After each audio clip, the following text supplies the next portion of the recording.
What's up, everybody? It's Nick here. This is one of my first content videos for Snare Drum. I wanted to get some stuff out there that I've been working on. Maybe these videos will inspire you to come up with some new variations on your own, or work some of these things into your own warm-up sessions. One of the things I've been working on lately is taking any sort of format that's familiar, so like a grid or an exercise, and putting something against it that doesn't fit neatly into it. One of the simplest examples of this is something like a duple grid, like a 16th note grid, where you put groupings of 3 inside of it instead of 4. This kind of challenges your ears, also challenges your sense of time, because while there's this constant polyrhythm going on, you have to maintain a steady quarter note in the meter that it's marked in. The most simple example that I've come up with is a 16th note grid with a buzz on every third hand. So as you listen to this, try to listen for the pattern that's inside of the grid, because you'll be hearing two things. You'll be hearing the buzzes every third note, sort of in a triplet fashion. And then on top of that, you're going to be hearing the accents going against that.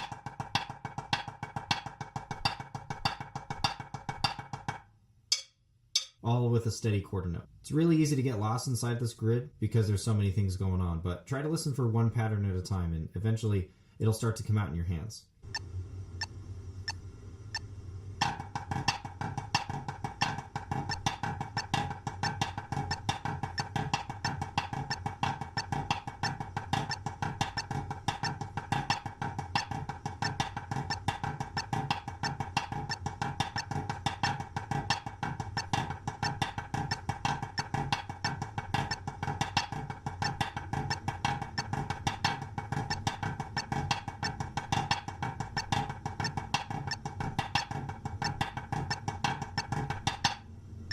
So again, the tricky part about this grid is that you're going to be hearing the buzzes against the accents, and you're going to want to put the buzzes in places that they're not supposed to go.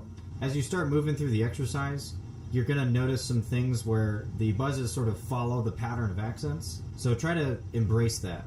That's one thing that I noticed as I was learning it.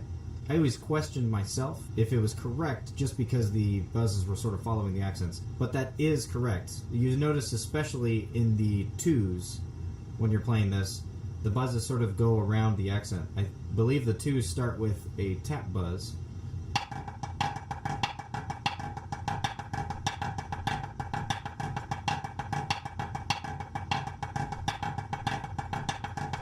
And you'll kind of see how the buzzes follow that pattern around, make it a little bit easier to digest. Now, I'm not going to say it's easy, but one of the things to look out for in this is the first count of every measure. If you can figure out the first count of every measure, odds are you're going to be able to make it through the bar, because it's always the same polyrhythm, it just starts in a different place, and there's always a different emphasis to the beat. For instance, the first bar sounds like this.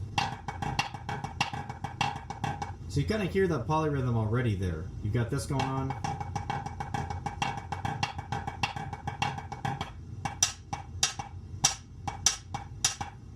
And then when the accent moves, you keep the same polyrhythm feel. The only difference is that it starts in a different place because of where the accent's at. I thought this grid was a lot of fun. Hopefully you have fun learning it. Try not to write it down. That's one of the challenges that I find to be really fun with these types of grids. Writing it down sort of takes away the creative element of it and makes it more quantified.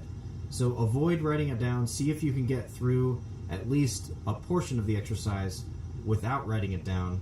And then if you have to, maybe put some pen to paper and work it out that way.